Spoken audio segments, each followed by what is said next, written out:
가면 당연히 정당의 안 돼요. 개념이 뭐예요? 왜냐하면 정당의. 가치 그러니까- 연대가 아니라 제가 말씀드린 예. 가치 연대가 아니라 여기는 생존 연대예요. 그래서 조언을 주시는 거예요? 욕을 하시는 모든 거예요? 잣대가 웃으면서 매기는 모든 잣대가 생존할 수 있어 없어 이걸로 가야 되는 거예요. 왜냐면 이 마우스 복싱 시간입니다. 자, 오늘도 대한민국 청년 정치를 대표하는 세 분이 나오셨는데 그 중에서도 이분의 말씀이 많이 기대가 되는 상황입니다. 지금 댓글에서 난리가 났어요. 왜 이제야 나오냐. 보고 싶었다. 자, 새로운 직함이 붙었습니다. 류호정 새로운 선택 시민소통위원장, 그리고 이동학 전 더불어민주당 최고위원, 그리고 김용태 전 국민의힘 최고위원 나오셨습니다. 안녕하세요. 네, 안녕하세요. 근데 이거 직함 잘못된 거 아니에요? 아니요. 아직까지 아직- 법적인 합당은 이루어지지 않아서 아직까지는 그래요? 네, 맞습니다. 그럼 이제 법적인 합당이 이루어지면은 개혁신당 시민소통위원장이 되는 겁니까? 직함도 당직이 바뀌지 있을 것 않을까? 같지는 네. 않고요. 네. 저도 아직 잘 모르겠습니다. 당직 없이 제가 당직을 요구하진 않았거든요. 그냥 네. 합당하고 굳이 있다면 이제 분당과 지역위원장 뭐 예. 그런 정도지 뭐 중앙당직을 요구하진 않았습니다. 네. 그럼 제가 그냥 바로 여쭤볼게요. 이준석 대표가 그 얘기를 했어요. 류호정 의원이랑 함께 가는데 류 의원은 주류가 되지는 못할 것이다. 라는 말을 했습니다. 네, 아직 안녕하세요 인사도 못했는데 바로 시작을 하는 거 아니에요? 네네. 제가 오늘 처음이라서 네, 바로 네. 들어갑니다. 아, 네. 예. 저도 이제 뭐 곧 당대표시니까 네. 저도 이제 당대표 메시지를 보기 위해서 자세를 한번 낮추신 느낌이 인터뷰를 나는데요? 좀 봤고요. 예. 아니요, 이제 같이 일할 사이니까 당연히 예. 이제 메시지 파악을 해야 되니까 봤고요. 뭐 헤드라인이 그렇게 아름답게 뽑히지는 않았더라고요. 예. 근데 저는 원래 정의당에서부터 주류는 아니었어요. 나는 원래 원래 주류는 아니 근데 주류는 시작도 전에 아니었고, 막 네. 쩌리 취급하고 이렇게 하면 안 되는 근데 거예요. 그래서 제가 쩌리 지금 취급하지 않았습니다. 대기실에서 좀 토크를 했었는데 예. 류호정 소통위원장께서는 그래도 지금 가장 큰 정당에 와 계신다고 하더라고요. 본인의 정치 인생에서. 내가 몸담았던 곳 그런 중에 거 가장 공개하지 빅, 마세요. 그런 거. 빅텐트에 와 있다. 근데 이제 사실 뭐 좋든 싫든 이제 같이 하게 될 거잖아요. 예. 그리고 지금 이제 양당 메시지를 보면 도로 분열하기를 바라고 있단 말이에요. 그래서 뭐 헤드라인 한번 예쁘게 안 나왔다고 제가 뭐라 하고 뭐 그럴 건 아닌 것 같고요. 아마 지금 이준석 대표가 조금 곤란한 상황이지 않을까 싶어요. 제가 이렇게 생각을 해보면. 예. 사실 저는 이제 작년부터 이제 계속해서 제 태도의 변화나 뭐 정치관의 변화에 대해서 쭉 말씀을 드렸거든요. 저희 지지자들에게. 그래서 뭐 그때 뭐 이준석 대표랑 함께 할 거다 이렇게 얘기한 건 아니지만 좀 기존과 다른 양상의 행보를 보이겠다는 마음의 준비를 이렇게 할 수 있는 시간들이 있었는데 대표님 쪽은 뭐 그런 상황은 아니었기 때문에 아마 좀 설명을 위해서 그렇게 워딩들을 좀 사용하신 게 아닌가 싶고 뭐 그거랑 별개로 제가 이제 드리고 싶은 말씀은 지금 이 다들 낯설어 하잖아요. 다들 낯설어 하는 상황이잖아요. 그 단체샷이 네. 그렇게 낯설 수가 없어요. 저도 제 인생에서 그런 화면을 보게 될 줄은 몰랐거든요. 그런데 그럼에도 불구하고 이제 재차 계속해서 말씀드리는 거는 지금 이제 다원성이 강한 이제 민주주의 사회에서 우리가 살고 있고 네. 그렇기 때문에 오히려 절제와 공존하는 게 이 다음의 시대 정신이라고 저는 생각을 하고요. 예. 그렇기 때문에 꼭 이제 기존의 뭐 공식들 있잖아요. 막 뭐 호남은 무조건 뭐 호남은 진보고 뭐 영남은 보수고 예. 아니면 뭐 친미는 뭐 보수고 뭐 친중은 친일은 친일이 보수. 뭐 그런 공식들 있잖아요. 또 반미는 진보고 아니 그런 이상한 공식이- 말을 해요. 네, 공식이 공식들. 민주당이 있다라고 오히려 좀 친일 얹어주는 정당에서 거죠. 어떻게 완전히. 보면은 그런 네? 선명성이 그래서 결국 우리나라의 발전에 도움이 되었냐 그 갈등들이 그렇지 않거든요. 오히려 이제 갈등을 해결하기 위해서는 조금 생각이 다른 사람들이 모여서 대화 토론하는 모습 보이고 또 합의점을 찾아내는 게 오히려 정치적 효능감엔 더 도움이 될 것이다.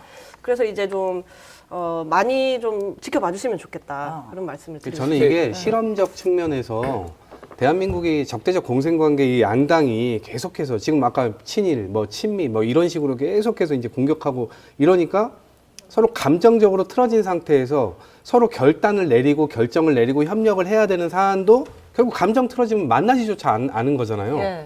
제3신당은 지금 그 관점에서 약간 축소판의 대한민국인 거예요. 네. 그 안으로 지금 진보 세력, 보수 세력이 지금 다 들어가 있는 거잖아요. 이 안에 대한민국이 있는 말씀- 거예요. 작은 작은 대한민국으로 자꾸 들어간 웃으시는 거예요. 거예요. 그래서 작은 실험이라고 제가 얘기를 하는 게 이 안에서 잘 협력 모델을 만들어내면 이거는 대한민국으로 확장시키면 아주 좋은 모델이 될 수도 있다. 네, 저도 이렇게 보는 약간 거죠. 그 지금 제3지대를 선택하신 분들이 의도는 다 선한 의도였을 거라고 생각해요. 네. 그런데 저는 우리가 세상을 바꾸려고 하는 그러한 힘을 열정만으로는 바뀌지 않는다고 생각하거든요. 열정만으로 바뀔 세상이었으면 1000만 번 바뀌었을 거라고 생각해요. 그러한 데 있어서는 좀 차가운 분노를 가져야 된다고 생각하고 있고요.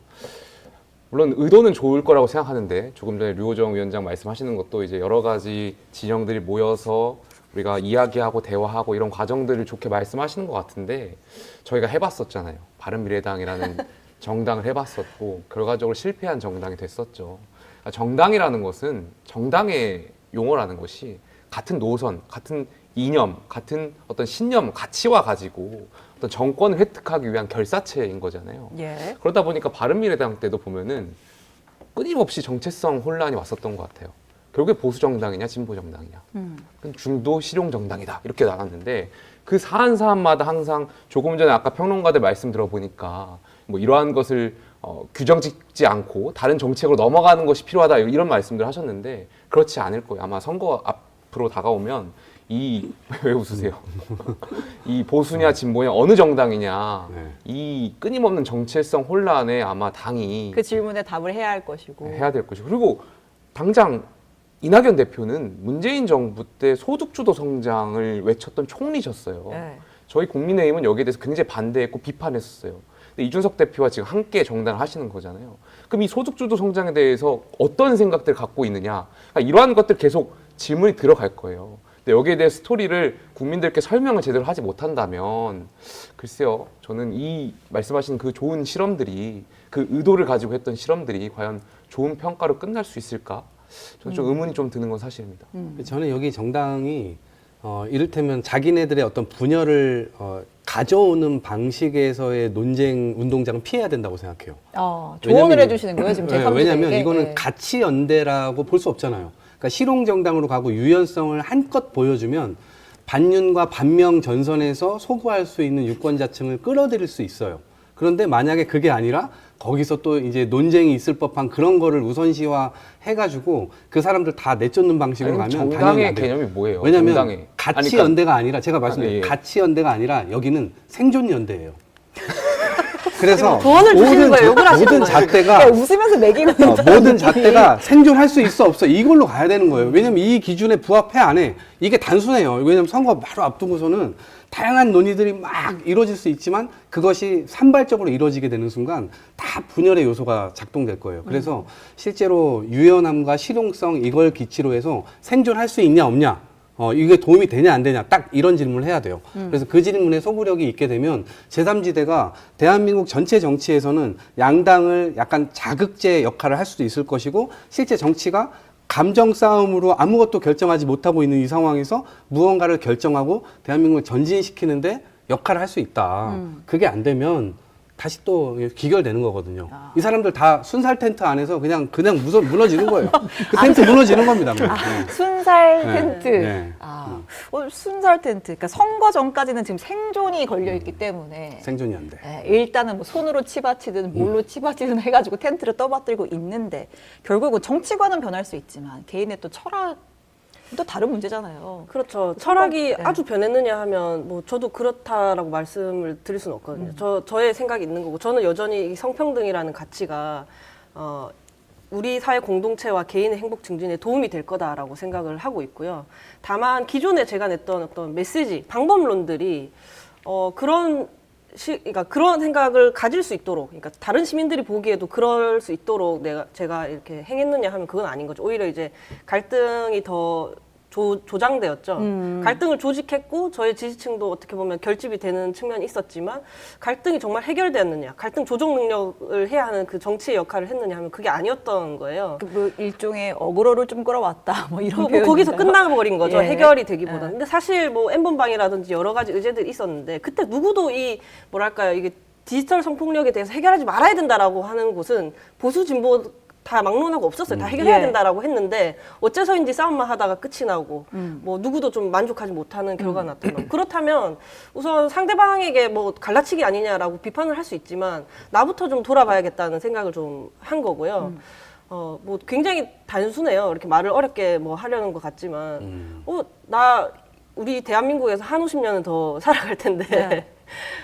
그럼 계속 이렇게 서로를 비난하고 갈라치면서 살아가야 되나? 그건 아닌 거거든요. 그러니까 조금 더 네. 생산적인 방식으로 어떤 그렇죠. 정책을 내겠다. 뭐 어떻게 과거에 뭐 지역 갈등, 이념 갈등이 있었지만 우리 세대는 이거 답습하지 않아야 하는 거 아닌가. 그리고 다 알고 있잖아요. 인구 위기라든지 저출생 현상에 우리 세대에서는 사실 젠더 갈등도 굉장히 큰 요소로 작용하고 있거든요. 한 축으로. 네. 그렇다면 그냥 선명하기만 할 게 아니라면 해결을 하고 싶으면 뭔가 좀 더 해야 되는 거죠. 그러면 제 생각에는 아니, 근데 정치인들이 태도를 바꿔야 된다고. 이러한 좋은- 태도와 좋은 자세라면 말씀이에요. 이준석 대표하고도 충분히 할 수 있겠어요. 제가 좋은 볼 때. 말씀인데 조금 전에도 말씀드렸지만 그 열정만으로는 바꿀 수 없다고.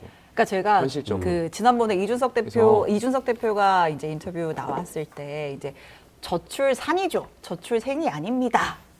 라고 얘기를 했단 말이에요. 그럼 단어 하나만을 놓고서도 저출산이냐 저출생이냐 논란이 많은데 그럼 앞으로 지금 이제 제3지대 정당 빅텐트 쳐가지고 당연히 관련 정책을 막 발표해야 되는데 이 용어 통일하는 것부터 지금 벌써 갈등이 생기지 않을까 이런 우려도 좀 된단 말이죠. 그러니까 저는 그 후순위로 놔야 된다 보는데 네. 저출산하고 저출생은 명확히 개념이 다른 개념인 개념이 거예요. 다르죠. 네. 지금 저출산을 저출생으로 바꾸자 이거는 말이 안 되는 개념인 거예요. 네. 저출산은 우리가 보통 이 여성을 기준으로 출산 가능 인구를 얘기하는 거고 저출생은 남자까지 다 포함돼요. 그래서 1000명당 출생률인 거예요. 그러니까 완전 개념이 다른 얘기를 이걸 혼동해서 그냥 뭔가 이 혼동해서 쓰자고 하는 운동 차원에서 이걸 하는 건데 바람직하지 않아요. 아, 애초에 이 단어를 가지고 둘러싼 갈등이 그렇죠. 그러니까 그 부적절하다. 싸움 자체가 약간 허수아비 놓고 때리는 거예요, 서로가. 아. 그래서 그거는 적절한 논쟁이 아니라고 보고 대한민국 사회에서의 건강한 논쟁도 아니라고 생각해요. 오. 저출생은 저출생이고 저출산은 저출산이지. 저출생은 결과의 초입에 있는 거고 저출산이라고 하는 것은 원인의 마지막 부에 있는 거거든요. 그게 연결되어 있는 것 같지만 사실은 전혀 다른 개념이에요. 그래서 이런 논쟁을 만약에 앞세우게 된다면 되게 한가한 정당으로 비춰질 거예요. 오. 네, 그래서 그런 논쟁은 좀 아니, 뒤로 저는 하고. 결과론적으로 네. 제3지대가 이제 정치 개혁을 이야기하면서 출범하겠지만 제가 바른미래당을 경험하면서 느낀 거는 결국 정치 개혁이라는 것은 양당이 하는 거라고 저는 생각해요. 민주당이나 국민의힘이 더 잘해야 된다. 그러니까 진영을 기반으로 해서 각 진영들이 중도층의 국민들의 목소리에 귀 기울일 때 정치 개혁이 이루어지는 거라고 저는 생각되거든요. 네. 제가 바른미래당 해보니까 그러니까 지금 바른미래당이 너무 과거에 회의적이야. 아니 과거에 경험자의 한 저 말씀. 경험치게 네. 말씀드리는 거예요. 그러니까 지금 정치 개혁이라고 내세웠던 것이 결국에는 지금 뭐 산물이라고 할까요? 준연동형 비례대표제입니다. 예. 근데 이게 정치 개혁이 됐나요? 오히려 위성정당 체제를 지금 만들었던 거예요. 저 이 위성정당 체제만 나오면 진짜 막 머리가 막 엄청 짜증이 나는 거예요. 왜 대한민국이 비례대표 정당을 하는 데 있어서 정말 기형적으로 지금 맡겨 있는 거잖아요. 근데 과거에 약간 정치 개혁을 말했지만 결과론적으로는 이뤄낸 거 아무것도 없었고 실패했던 정당이 됐었고 그래서 저는 아쉽다라는 거죠. 이렇게 하신 근데 게 나는 된 배경에. 해봤다라는 건 별 의미가 없어요. 왜냐면 저도 해봤거든요. 저는 처음부터 계속 제3지대에 있었기 때문에 이제 한 번 더 도전하려는 거죠. 아, 네. 제3지대에 대한 희망을 놓지 않고. 어떻게 보면은 이제 선명성을 강하게 가져왔던 하지만 그래도 이 선명성을 가지면서도 대중적 진보 정당으로 나아가겠다라고 했던 그 실험을 저도 이제 같이 해왔던 거고요. 6년 좀 넘게. 이제는 그게 아니라 지금 이제 선명함 그리고 그 기준도 이제 많이 바뀌고 있잖아요, 사회가. 그러면 이제 새로운 시대 가치에 맞춰서 다시 새로운 제3지대의 운동을 해야겠다. 뭐 그런 생각을 갖고 하고 있는 거죠. 그리고 어찌됐든 간에 양당제만으로는 정치가 다시 회복되기 힘들다. 그 시민들께서 바라는 시민들을 위한 정책 토론하는 걸 보기 힘들다라는 생각을 갖고 있어서 될 때까지 하는 게 이제 제3지대인 거죠. 가능하니까 한다기보다는 해야 해서 하는 일이라고 봐주시면 그러면은 제3지대의 명부, 그러니까 제3지대라는 세력이 우리 정치권에 존재하는 게 만약에 중요한다고 하면 제가 좀 외람된 질문을 드리자면 이 제3지대에 지지하는 분들이 내가 류호정이랑 우리가 같이 가면 나는 탈당한다 이런 분들이 좀 있잖아요. 그럼 이제 제3지대의 어떤 안착을 위해서 갈라서는 게 맞다라는 어떤 당원들, 지지층의 여론이 세면 그때는 아마 근데 지금 제3지대 이쪽 그룹에 있는 제3지대가 이야기하는 것이 생각이 다른 사람들이 머리를 맞대고 대화하고 타협하고 그래서 시민들을 위한 정책을 내놓는 것을 큰 전제로 해서 활동을 하고 있기 때문에 그런 부분은 이제 오히려 갈라서는 듯한 양상을 보여드리는 건 바람직한 방향이 아닌 것 같고요. 다만 제 개인 차원에서 기존 개혁신당 당원분들께 뭐 조금 설명을 드리거나 예. 아니면 달라진 저의 행보에 대해서 보여드릴 수 있도록 제가 노력하는 걸 할 수 있을 것 같습니다. 알겠습니다. 우리 대화 중간에 그 선거제 얘기도 나와서 하는 말인데 요즘은 그냥 번외로 하나 그렇게 친정 있잖아요. 친정 정의당? 네. 그 원친정. 네. 곤란한 질문 많이 해서 아, 네, 죄송합니다. 네, 아닙니다. 예, 그 심상정 대표가 그때 인터뷰 나와서 아주 고심이 크다라고 말씀을 하셨는데 그 민주당의 통합형 비례정당에 합류를 할까요? 하시겠죠. 조금 다릅니다. 뭐냐면 이제 당 내에서 저도 이제 업데이트가 안 된 지가 좀 됐지만 예. 그 이전의 경험칙에 의하면 사실 내부에서 민주당을 두고 혹은 민주당 관련된 어떤 큰 결정들을 두고 예를 들면 뭐 검수완박 등등 있잖아요. 뭐 이재명 대표의 뭐 불체포 특권 이런 걸 예. 두고 큰 파도는 거스를 수 없으니 몸을 맡겨라 하시는 분들도 계셨고, 그러니까 민주당에 좀 기대려는 분들이 지도부에 덜어 계셨기 때문에 지금도 가능하다면 그렇게 하시고 싶어 할 것 같은데 하지만 기존에 이야기한 게 있잖아요. 우리는 민주당과의 결별을 선언하고 조국 네. 사태 때 그런 선택에 대해서 반성한다라고 했기 때문에 이걸 어떻게 좀 포장할 수 있을지 고심이 좀 있을 것 같고요. 그리고 가긴 갈 건데 무조건 포장하는 게 간다기보단 또 상황이 있습니다. 뭐냐면 정의당이 현재 이제 예상하고 있는 비례 의석수가 있을 거 아니에요. 지금 예. 이대로 가면은 어느 정도를 예상하고 있을 텐데 그것과 비슷한 정도라면 꼭 굳이 면상하면서 가지 않아도 될 거라고 아마 생각을 할 거고요. 거기서 한 석이라도 더 많다라고 하면 가는 선택을 할 수 있다입니다. 그러니까 우리는 절대 가지 않아라고 생각하고 있기보다는 이러면 갈 수 있고 저러면 갈 수 있고 그리고 그 와중에 이제 지역구에 대해서도 단일화라든지 좀 양보받을 수 있으면 좋고 등등을 이미 고려는 하고 있을 거예요. 그 선명한 상태가 아니라는 거죠. 하지만 결국 이제 비례위성정당에 합류하지 않게 되면 아마 메시지는 우리는 원칙을 지키겠다고 나오기는 하겠죠. 예. 하지만 네, 하겠죠. 근데 지금 저는 내심은 할 수 있는지 없는지를 두고 계속. 그러니까 정치인은 생각하고 끊임없이 싶거든요. 이 원칙과 실용 요 사이에서 끊임없이 이제 그 고통스러운 선택을 계속 해야 되는 것이거든요. 네. 저는 사실 연합 정치를 해야 된다라는 생각을 하고 있고 양대 두 정당만 계속해서 이 뭔가 실권을 가져가는 거의 90% 이상의 총선에서 당선자를 내는 이런 상황에서 자기네들 일을 해결하는 것도 아니고 좀 민주당 소속되어 있지만 이런 거에 굉장히 분개하는 사람이에요. 그러니까 이거를 좀 해결하려고 하면 대한민국 정치는 연합 정치로 갈 수밖에 없어요. 제3지대 3.5당 체제가 있어야 돼요. 그럼 이거를 만들려면 어떻게 해야 되느냐? 전 차후에 정의당에서도 마찬가지고 지금 민주당에서 공식적으로 제안을 했잖아요. 그러면 10발을 나가려고 하는 게 아니라 한 발 정도라도 나아가야 된다. 그게 정말 믿었고 정말 또 뒤통수 맞고 뭐 자기네들 표현에 의하면 그럴 것 같을지라도 한 걸음 나아가야 된다. 그래서 연합 정치를 하는 모습을 이번 총선에서 보여주고 대신 의석을 서로 나눠 먹기 이런 식으로 보여주는 게 아니라 차후에 연합해가지고 대통령 결선 투표제 같은 거 우리가 반드시 통과시키자라고 하는 어떤 큰 대의 같은 것들을 좀 내건다면 민주당에서도 그건 충분히 같이 고려해 볼 수 있는 얘기고 민주당도 그런 걸 공략했었던 사안이기 때문에 그러면 연합 정치라는 게 여러 가지 측면에서 앞으로 정치의 가능성을 더 강하게 보여줄 수 있는 도구가 될 거예요. 그래서 그런 차원에서는 정의당도 좀 유연하게 판단할 필요가 있다. 민주당 쪽에서도 지난번 총선 때 우리가 안 만들겠다고 하고선 결국 만들면서 서로의 어떤 이 자존심을 좀 건드린 거 아닙니까? 그리고 나서 결국 대선 때 심상정 대표는 끝까지 이제 단일화도 하지 않았고 그대로 그냥 완주를 했고 우리는 0.7% 차이로 졌어요. 그러니까 이번 총선만 볼 게 아니라 이재명 대표도 그렇고 민주당 세력들도 그렇고 다음 대선 때 또다시 윤석열 같은 대통령이 또다시 나오는 토대가 또 된다면 그건 국민들한테 또 엄청난 피해를 또 주게 되는 거잖아요. 그래서 우리가 그런 지점들은 좀 내려놓고 우리가 좀 더 유연하게 미래를 설계할 수 있는 방향으로 공동 모색을 하는 차원에서 정의당도 결국엔 이 판에 들어와야 된다. 저는 이렇게 생각합니다. 그 이동학 전 최고가 말씀하시는 민주당의 연합 정치에 조국 전 장관도 포함됩니까?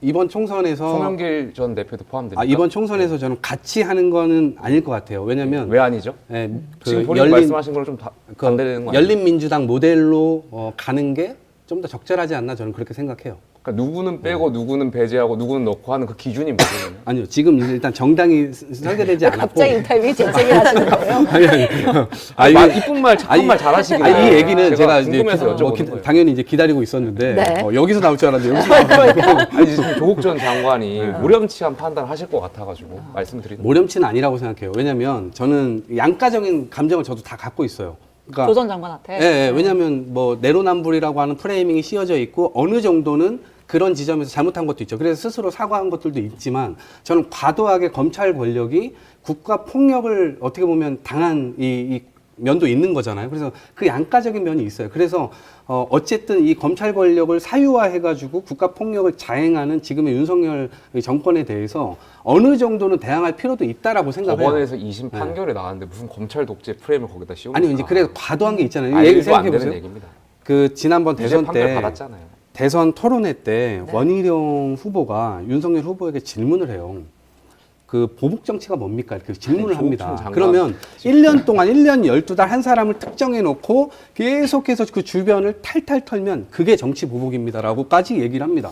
지금 가장 많이 당한 사람이 이재명, 조국 이런 사람들이에요. 그러니까 어느 정도는 이해가 돼요. 당연히 잘못했으면 수사받고 재판받고 처벌받아야죠. 그런데 이게 이 과정이 너무나 과도하게 아니 그래서 국가폭력이 그 2심 자행이 판결에 되면 조국 전 장관이 국민들께 제대로 사과하거나 지금 그걸 뭐 받아들이는 입장인가요? 아니 이번 총선에서 본인 스스로는 제가 양가적인 감정이라고 얘기해요. 그거를 본인 스스로는 회복하려고. 판단을 받아보겠다라고 하는 거니까. 회복하려고 지금 사법부의 근데 판단을 뛰어넘으려고 저는 지금 그런 참정권을 감정이 행사하신다는 있으면서도 그러니까 거잖아요. 일각에서는 민주당에서 검사 말도 안 독재를 되는 주장하는데 거죠. 판사 재판 결과를 낸 거는 판사인데 왜 자꾸 검찰 독재라고 얘기를 하느냐. 아니, 그러니까 그런 이런 지점- 얘기 하시는 분들도 있는 것 같아요. 처벌 받을 건 받으시고 네. 대신 근데 그거를- 과도하게 당한 측면에 대해서는 본인 스스로가 생각을 할 수 있죠. 여기에 대항해야 되겠다라는 생각이 있으신. 그 근데 비법률적 네. 방법으로 자꾸 명예회복을 하시겠다고 하는데 네. 그게 법률적 민주공화정으로서 방식. 네.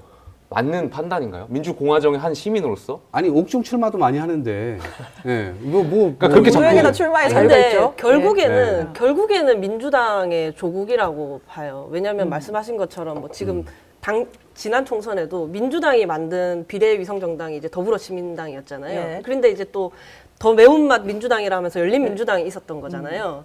근데 뭐 어느 당이 됐던 간에 민주당 지지층 혹은 이제 매운맛 민주당 같은 경우에 더 강성 지지층의 지지를 받아서 당선이 된 거잖아요. 결국에는 그러니까 민주당 아무리 포장해도 민주당이라는 거죠. 따로 한다고 하더라고요. 아니 그래서 네. 저는 어쨌든 그때도 민주당은 따로 했고 열린민주당 따로 있었듯이 민주당하고 같이 하는 건 좀 부담스러울 거라고 봐요. 근데 결국은 네. 하나가 되잖아요.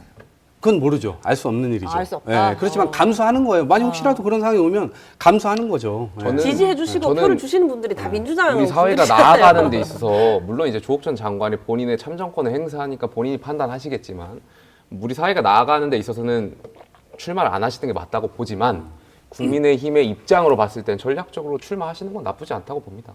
왜냐하면 국민의힘 입장에서는 이 땡큐다? 선거 공학적으로 봤을 때 원래 집권 이제 2년 차가 돌아오는 이 선거에서는 사실 이 여당 그리고 대통령실의 중간 평가적 총선이 될 수밖에 없어요.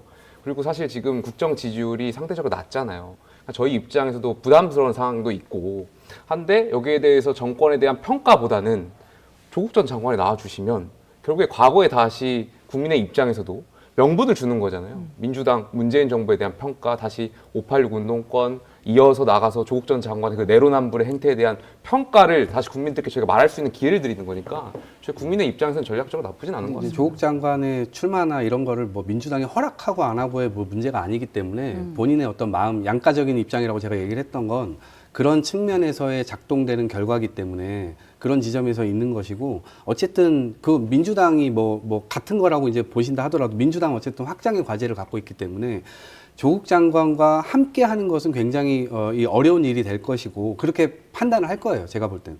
근데 그래서 결국 독자적인 길을 갈 수 있지 않을까 이렇게 생각을 하는 것이고 그 부분에 대해서까지도 결국 국민들께서 판단해 주시는 거다. 저는 이렇게 보고 이번에서 어쨌든 전선을 흐린다는 측면은 우려가 좀 되는 지점이 있죠. 그런데 어쨌든 윤석열 정권의 어떤 심판 그리고 제대로 된 경제 정책 실정하고 있는 이런 부분들에 대해서는 민주당이 바로 정확하게 이제 견제하는 그런 모습들은 보여줘야 된다 이렇게 해서 보고 그냥 그 결과는 다 그냥 감수하는 거죠. 네. 심플하게 방법이 없죠. 뭐 조 못 전 나가게 할 수 있는 장관이 것도 아니고. 매운맛 민주당 말고 네. 나 그냥 민주당이 하는 통합형 비례정당 가고 싶어라는 의사표시를 하셨어요. 만약에 네. 그럼 민주당은 받습니까? 안 받을 것 같습니다. 안 받을 네, 것 그러지도 아니, 않으실 그 기준이 뭐냐고요. 아까 그러지도 말씀하신 않으실 것 같고 연합정치에 네. 연합정치가 좋다고 말씀하셨잖아요. 그 기준이 뭐 누구는 받고 누구는 안 받고 그러냐고요. 아니 뭐 지금 이미 이 토대가 만들어서 논의가 진행되고 있어요. 그러니까 그 이제서야 기준은 따로 신당 명확하지 만드는 않고 기준까지 그냥 늘 네. 이재명 대표 마음대로 하는 거니까요. 아니 그건 기준. 아니죠. 그냥 그 토대 위에서 박홍근 뭐 단장 딱 앉혀가지고 지금 그 판을 지금 짜고 있는 거니까 결국에 야합이라는 거예요. 제가 네. 하는 거. 기다려 보시죠. 야, 이대로 가면 되게 대한민국 전체에 잘못된 교훈을 줄 것 같아요. 그래도 된다라는 메시지를 주는 거잖아요. 이미 법원 판결도 다 나왔는데. 그리고 이제 사실 처음에는 지역구를 뭐 출마할 수 있느냐 없느냐 그런 이야기도 있었잖아요. 부산에 조국 전 장관에 가시냐 대해서. 아니냐 이런 얘기가 근데 있었죠. 당선이 되냐 마냐가 아니라 출마를 할 수 있느냐 없느냐 정도 수준에서 논의가 됐다는 점에서 이미 정돈이 됐다라고 저는 생각을 했는데 그럼에도 불구하고 계속 이게 나오시려고 하는 거잖아요. 지금 굉장히 잘못된 상황인 거죠. 그걸 또 민주당은 정리를 못 하고 있는 거고요. 그럼 이제 조 전 장관 얘기 말고 다른 분 이야기 한번 해볼게요. 임종석 전 비서실장은 왜 이렇게 세게 견제를 받는 거예요? 그 상황이 또 그렇게 된 것 같아요. 예. 상황이 왜냐하면 이분이 총선을 원래 예전에는 정계 은퇴를 하신다고 했다가 통일운동에 매진하겠다 이러시다가 갑자기 또 다시 이제 정치를 뭐 정치적 발언을 막 하시고 이러다가 이제 지금은 이제 총선 출마까지 그냥 확 다 기정사실화 된 거예요. 예. 그러니까 당 입장에서는 지금 거긴 전략 지역구잖아요. 뭐 당연히 전략 지역구니까 누구 한 사람을 전략 공천할 수 있도록 되어 있는데 거기에 나가겠다고 하면 그 전략 공천을 받겠다라는 얘기인 거잖아요. 예. 그러니까 저 같은 사람이 볼 때는 좀 이상한 거예요. 저도 전략 공천 받고 싶어요. 모든 후보자가 그러지 않겠습니까? 그렇죠. 경선 과정에서 돈 엄청 쓰고 자기 인생 걸고 나와가지고 네. 거기서 떨어지면 컷오프 당할 수도 있고 이미 돈 1,000, 2,000 기존 그 면접까지 가는 데 있어서 기존 들어가는 돈이 그 정도예요. 그리고 경선 붙게 이제 결정이 나잖아요. 당장 2천만 원, 3천만 원 내야 돼요 또. 예. 경선 비용 또 내야 되는 거예요. 그러니까 있어요? 이제 내야죠. 아, 있긴 있네. 그러니까 이제 공력을 다 끌어모아서 이제 저도 하는 건데 네. 이제 이런 상황에서 볼 때는 굉장히 박탈감 느껴지죠. 그냥 전략공천 저도 전략공천 해주세요. 그럼 저도 돈 안 들이고 그냥 이렇게 하고 싶다. 그런 당연히 뭐 그런 마음이 다 있을 텐데 이게 이제 그런 개인적인 문제들도 있지만 정치적으로도 문제가 있는 거예요. 그래서 저는 이건 약간 실리적으로 명분도 챙기고 이렇게 하는 방법은 공천을 아예 안 하는 건 이거 명문 통합의 어떤 방해가 되는 요소로 작용할 수 있다. 네. 그래서 공천은 주되 전략 공천 지역구로 그 지역으로 가는 건 안 된다. 더 험지로 그래서, 가라? 험지라는 개념보다는 상대방하고 명확하게 오히려 전략적으로 붙을 만한 카드로 활용했으면 좋겠다. 윤희숙 또 전략주라는 저희 거 전 아니에요? 의원하고 붙으면은 아니면 이제 전략적으로 잘 맞을 것 같은데. 이제 그 카드로 좀 그럼 당의 판단을 맡기는 거잖아요. 본인이 나 무조건 여기 나갈 거야 라고 하는 것보다는 그건 물러나고 그 자세는 물러나고 당도 공천은 주면서 명분을 챙기면서 그래도 같이 이 전략적인 카드로 활용할 수 있는 전략적 그 어려운 지역은 안 지역으로 가라. 된다는 거예요. 그 지역은. 어쨌든 전략인데 근데 이제 임종석 실장 그럼 이렇게 반문할 거 아니에요. 아니 윤희숙 전 의원이 운동권 심판을 카드로 들고 나왔는데 운동권의 상징 오브 상징과도 같은 임종석이 윤희숙이랑 붙어서 내가 운동권 심판을 내면은 국민의힘을 심판하겠다. 명분은 있잖아요. 근데 저쪽 당에서 아직 공천도 확정되지도 않았을 뿐더러 뭐 그건 그렇죠. 여기도 네. 마찬가지죠. 카드가 이제 정해져야 돼요. 원래 여당이 먼저 이런 선수들을 빨리 확정을 해야 돼요. 근데 네. 공천이 계속 이 사람 넣었다가 아까 이 말씀 계속 나눴지만 이 사람 넣었다가 저 사람 뺐다가 또 안 나간다고 했다가 계속 이렇게 되니까 왜냐면 여당이 확정이 되면 야당 후보들을 거기다 카드로 이제 착착착 이제 넣을 수 있거든요. 네. 근데 그게 아니라 지금 야당이 더 시스템으로 축축축 되는 측면들이 있으니까 이게 좀 이상한 총선이 야당이 돼버렸어요. 무슨 시스템적으로 착착착 되고 있습니까? 제가 봤을 때 여당보다도 착착착 안 되고 아니요, 있는 것 저희는 같은데. 그래도 키를 딱 정해놓고 지금 그 순서대로 지금 가고 있는 거예요. 근데 오히려 야당이 여당은 한동훈 어려워요. 공천, 저희가 야당 그다음에 해봤잖아요. 대통령실 공천 그러니까 이상하게 막 섞이잖아요. 지금 위성정당을 만들었고 저희가 4년 전에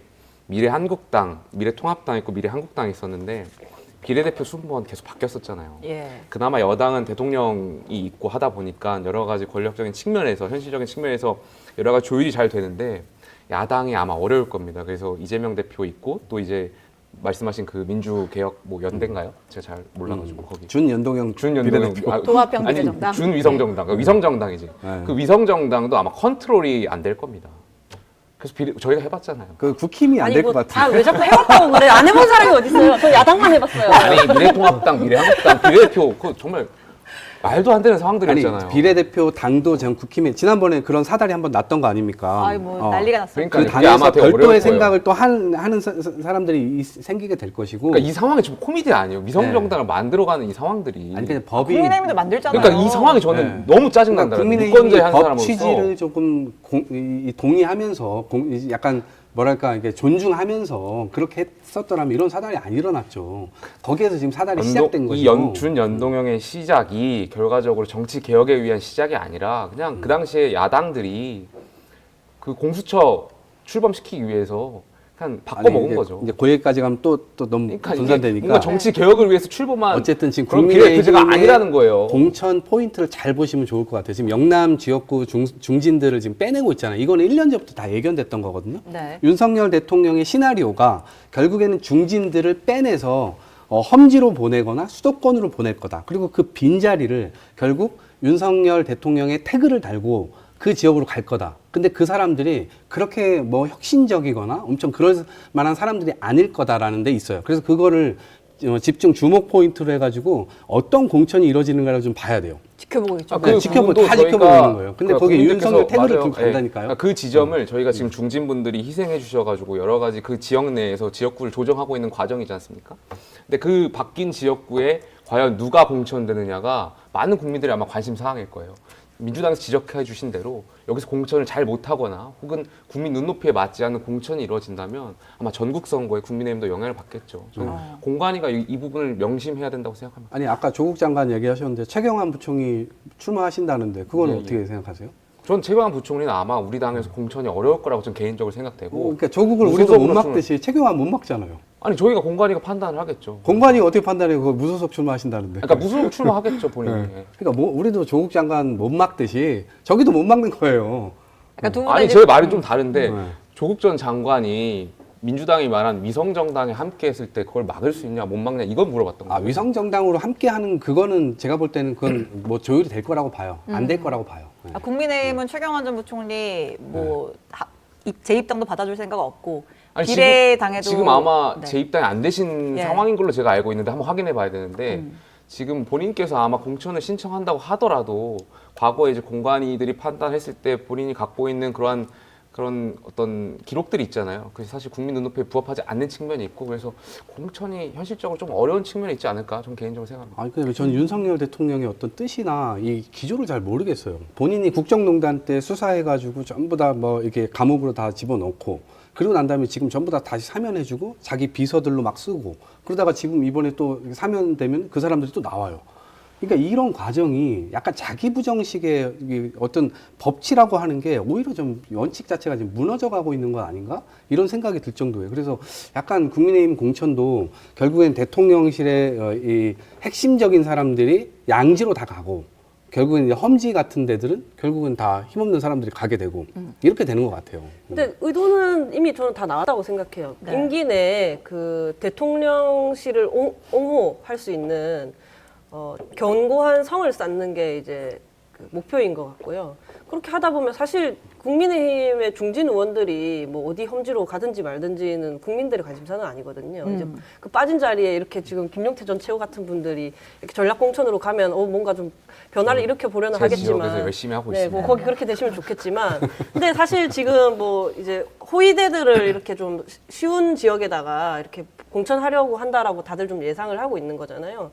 그러면 이제 이후에 총선 결과가 어떻게 되었든지 그 국회 안에 그 본인의 편들을 이렇게 두고 뭐 무사히 임기를 마치시는 게 아닌가 하는 거죠. 그리고 이제 매번 이렇게 어떤 불만들, 비판들이 제기되지만 그런 건 그때 잠깐이다. 뭐 예를 들어서 강서구 보궐 때 이렇게 네. 사면하고 하는 것들 다 비판하는데도 그때 잠깐이지 하면서 계속 넘어가고 계시고 그러니까 계속 지지율이 안 늘어나고 신뢰는 계속 떨어지는 거죠. 근데 계속 그러실 것 같아서. 이원모 전 비서관은 뭐 강남으로 안 갑니까?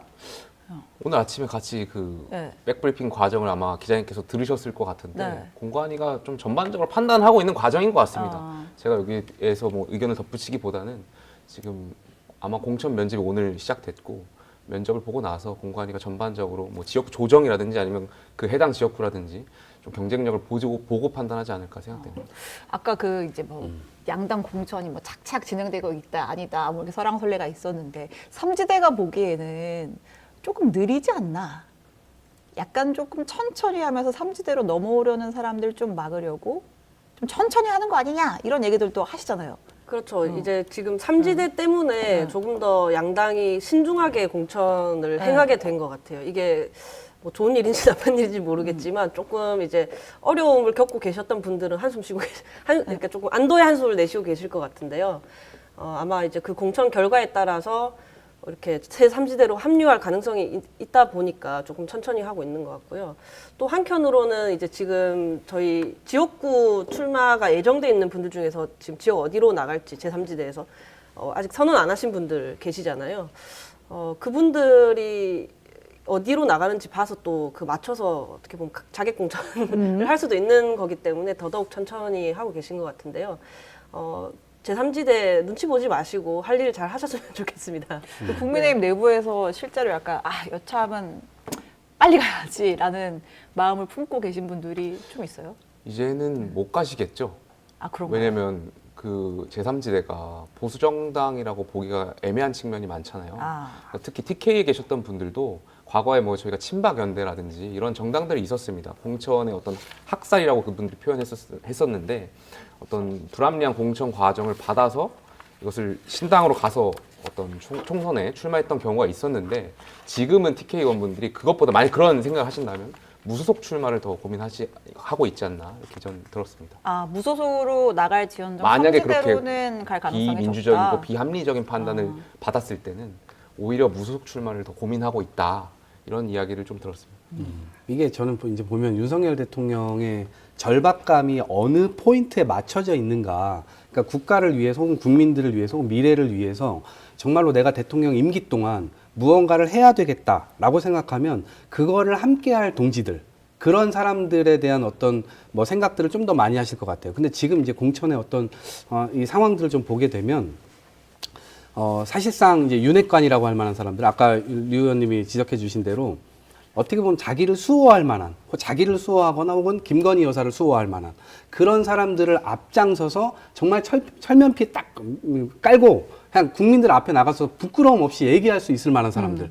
그런 사람들을 요직에다가 이제 배치를 한단 말이에요. 그러면은 절박감이 어느 포인트에 맞춰져 있냐. 국가 문제, 난제를 해결하기 위한 포인트에 맞춰져 있는 게 아니라 오로지 자기 임기 동안 결국 자기를 방어해 줄 만한 방탄 국회, 방탄 정부 이거를 만들기 위한 쪽에 좀 오히려 포커싱이 많이 돼 있다. 그런 대통령이 저거는 약간 자조적 민주당의 프레임이라고 생각되고요. 물론 이제 선거는 프레임이고 근데 하다 보니까 보셨어요? 야당에서는 이제 프레임을 걸 수 있고 저는 야당은 또 정부를 견제하고 권력을 비판하는 입장이기 때문에 저런 프레임을 걸 수 있다고 생각하고요. 만약에 그렇게 된다면 정말 그건 말도 안 되는 일이 벌어지는 거잖아요. 그때 방송 보셨잖아요. 이거 명절 때 이번에 재방송까지 또 됐잖아요. 그거 대통령 그 짜고 치는 그 역할극이라고 생각하는데 그거를 재방송까지 해가면서 사실상 가이드라인을 분명하게 내린 거잖아요.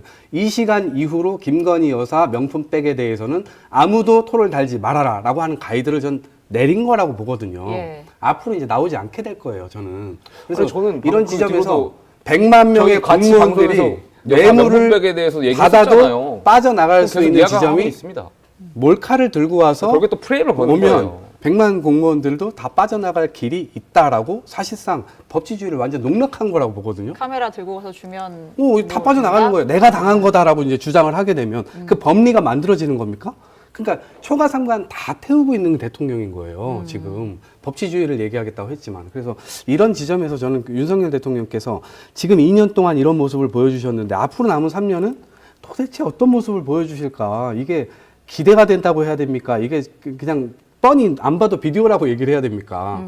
이 지점에서 이번 총선에서는 분명하게 제3지대도 역할을 좀 해주시고 그 다음에 민주당도 정확하게 역할을 해서 이 반윤전선이라고 하는 것을 넘어서서 대한민국의 미래를 제대로 좀 찾아오는데 좀 이번 총선에서의 기회가 민주당의 미래를 여는 그 민주당은 핵심은 네. 여사 명품백하고 검사 독재밖에 없는 것 같은데요. 제가 봤을 때. 아니 민주당이 무슨 민주당은 일단 비전과 가치를 아니, 제가 제안하는 조국의 강부터 건너야 제가 돼요. 지역에서- 민주당은 조국의 강부터 건너야 제가 이제 되고 지역에서 국민의힘은 돌아다니다 명품백을 보니까- 명품백이라고 부를 수 사람의 있어야지. 작대기 장난하는데 지역에서 제가 돌아다니다 보니까 돌릴때만 얘기하는 것보다는 명분빼기 얘기 훨씬 더 많이 해요. 제가 저녁 때 이제 명함 돌리려고 술자리 같은 데 가잖아요. 예.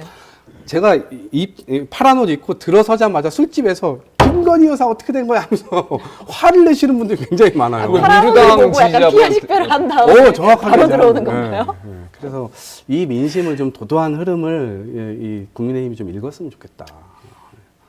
뭐 공감하시는데. 아니, 여기 끄덕이십니다. 명품백에 대해서는 저희가 예. 계속 국민 눈높이에 맞는 입장을 말씀드려야 된다고 생각하고 있고 그 KBS 관련해서도 대통령께서 솔직하게 말씀하셨지만 저 국민 눈높이에 맞지는 않다고 생각해요. 더 그 간의 사정들을 이렇게 얘기하시면 안 될 텐데. 말씀을 드려야 된다고 생각하고 있고 지금 민주당에서도 이제 말씀드렸지만 저희가 여당이잖아요. 집권 여당이면은 계속해서 정책이나 이러한 비전을 말씀드려야 된다고 생각하고 있고 최근에 그 의대 정원 확대라든지 여러 가지 네. 이제 민생과 관련해서 말씀하고 계시잖아요. 저는 이런 개혁 드라이브를 더 거는 것이 이번 총선에서 국민의힘 그리고 윤석열 정부가 평가받는데 좋은 영향을 미칠 거다 생각합니다.